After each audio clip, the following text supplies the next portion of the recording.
2023 is the year where AI went mainstream.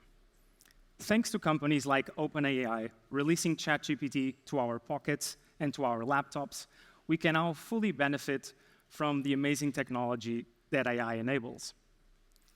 But we also have people like Elon Musk and Steve Wozniak and many other tech leaders signing a letter saying that the whole industry is developing way too quickly.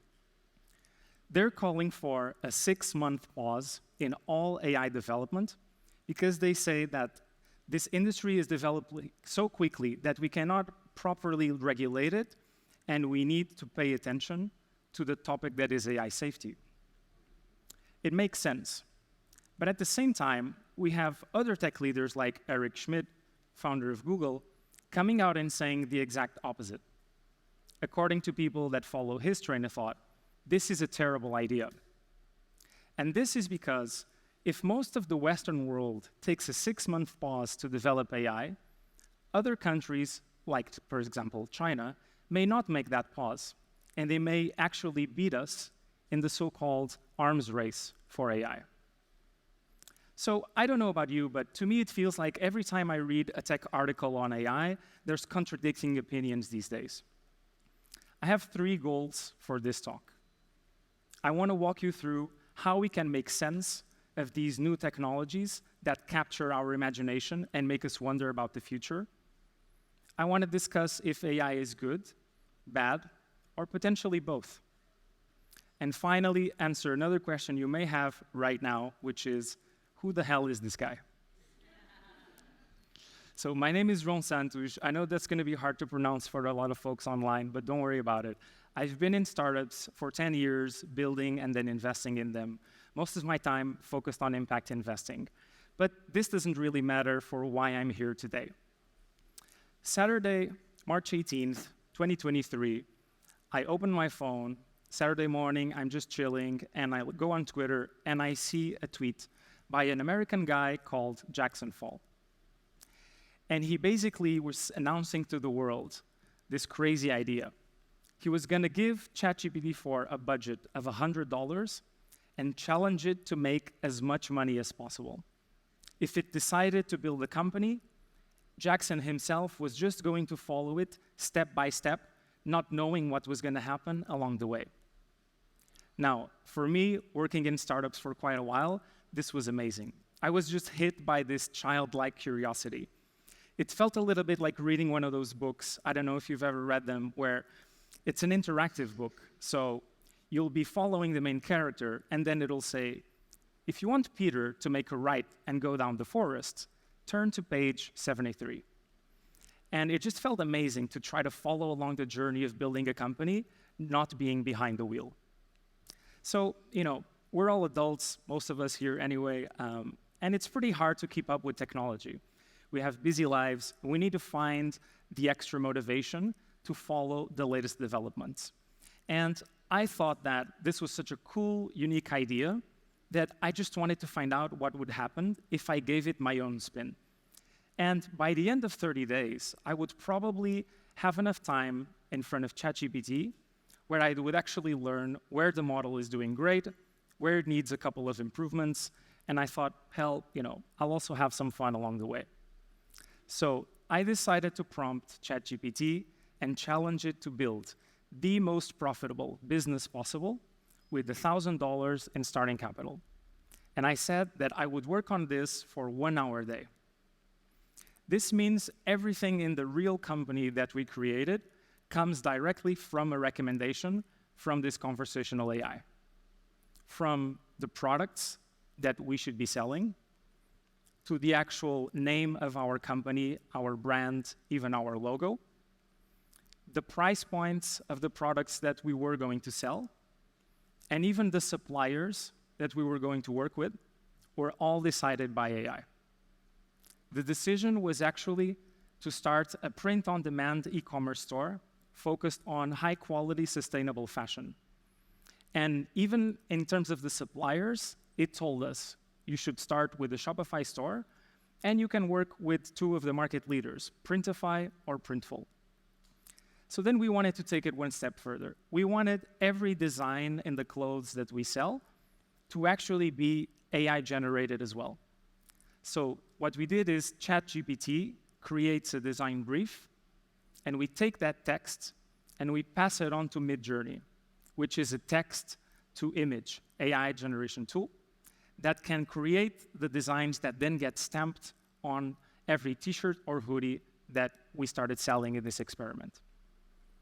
Now, when we started to tell people we were going to do this, essentially we started to get basically people coming up and saying, I think this is super cool, I want to support this project, can I invest a little bit? So we had to come up with a valuation for the company to decide how much equity they would get in return. And of course, I could give them an estimate, but that wasn't really my job. So even the valuation of our company and the terms set between the investors that came in to support the project was also done by ChatGPT. We have raised a small amount of money to continue to document this process, and we are about to launch a paid marketing campaign across different channels. And that money that we raise is now going to be put to use to test ChatGPT's ability to be a chief marketing officer and generate a return on our ad spend.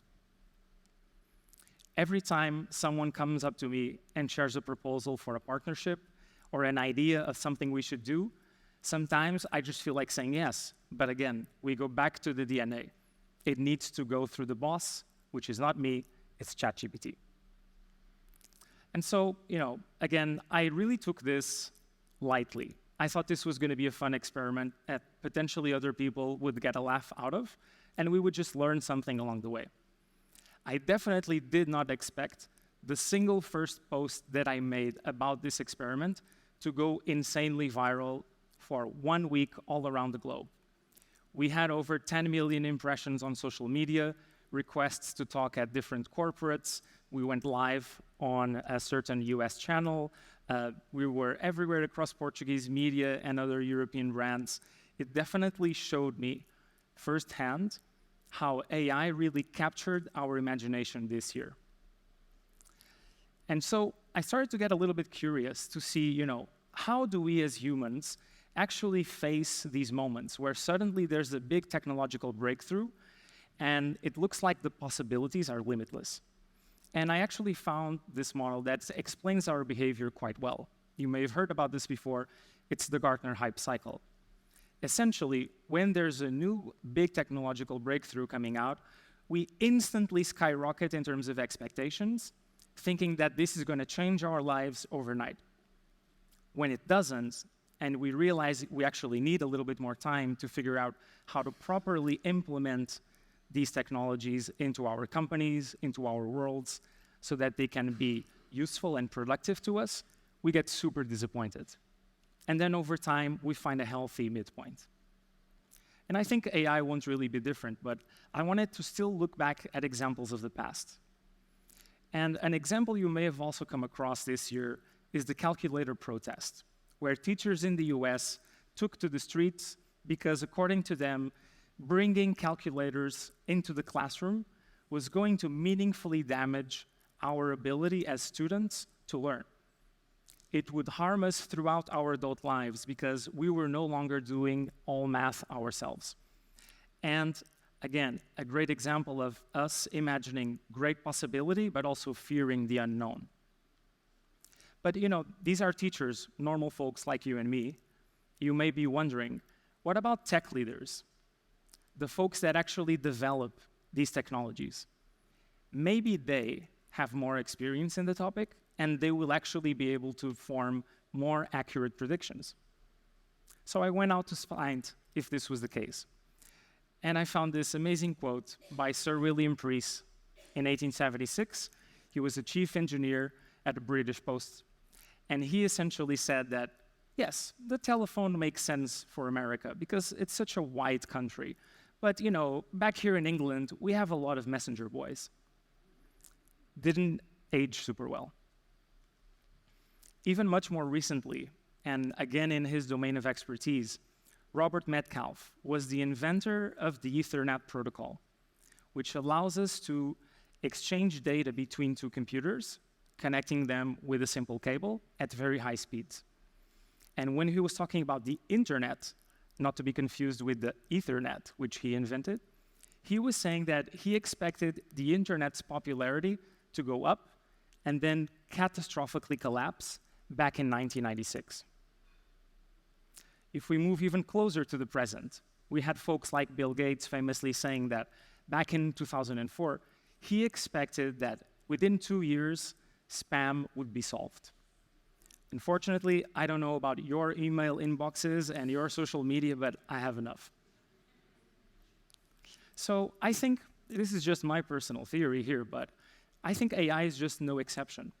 Whenever there's a big opportunity made by a technological breakthrough, we all wonder and we use our imagination to try to predict what's going to happen. And right now, we have two fields. We have AI optimists and pessimists.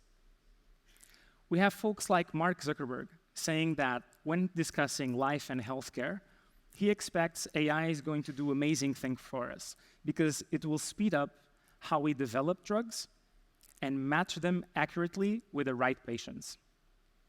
But then, still discussing life on Earth, we have much darker voices like Eliezer Yudkowsky, who's been a researcher on AI and topics like alignment for 20 years. And he says, warning the world in a very sober tone, as soon as a company develops an AI that is smarter than humans, it is extremely likely that all life on Earth will end. A little bit of a shock between developing drugs and taking them and improving our healthcare and basically getting rid of all life. But let's move to another topic. Let's look at education. We have folks like Sal Khan from Khan Academy saying that he expects AI to be able to put a personalized tutor in the pocket of every student around the world. This will make such a breakthrough in terms of student grades that he calls it the biggest positive transformation that education has ever seen. But then when we still talk about how we learn and get access to information, we have other folks like Yuval Noah Harari, the famous author of the book Sapiens, saying that thanks to AI, it will be super easy for a curtain of illusions to fall on all of human society. And there will be so much misinformation around us that we will not even be able to see that it is there. As an example, he discusses how social media today, using very primitive AI in the algorithms that decide the content that we see on our phones, has already meaningfully damaged our mental health, created and spread a lot of misinformation, and even destabilized our democracies. So basically everywhere we look, we can find different points of view. We can find the optimists and the pessimists. And we see that this has also happened in the past because we have a tendency to make big predictions to try to make sense of the world. How do we make sense of AI and this new technology? My suggestion is that first we realize it's already here and it's not going to go away. Second, fortunately, we have time. This is new. Models like ChatGPT may impress us because they were trained on vast amounts of data, so it looks like they know so much. But this is mainly facts, and even those can be wrong. If you ask it to solve a logical problem, you will see that it suddenly turns into a dumb encyclopedia, not able to reason with something that you think an 8-year-old will do without any challenge. In terms of regulation and AI safety, these topics indeed are crucial, but thanks to the work of a lot of whistleblowers and experts, there is already global awareness, especially among tech leaders and policymakers, that this is a priority that will need to be addressed, and we will get better at it over time. And to me, perhaps the most fascinating thing is we today are already teaching AI models to have human common sense so that they will think like us before making a decision that would catch everyone and basically blow our minds, or potentially blow something else. And for this, I recommend the work of Professor Yejin Choi. at the Allen Institute for AI. She has an amazing TED Talk. At the end of the day, bring it back to basics. Recognize that worrying does nothing. So don't be a doomer. It's easy to only focus on the negative. Learn the basics and use AI when it can make your life better. But don't go overboard. There's no need for that. We will get better at AI safety and regulation as talented folks spend time figuring out the best way to do this moving forward. And finally, if all else fails, remember the calculator protest. Take predictions with a grain of salt, because humans often get it wrong. Maybe one day we'll build an AI that's amazing at making accurate ones. Thank you.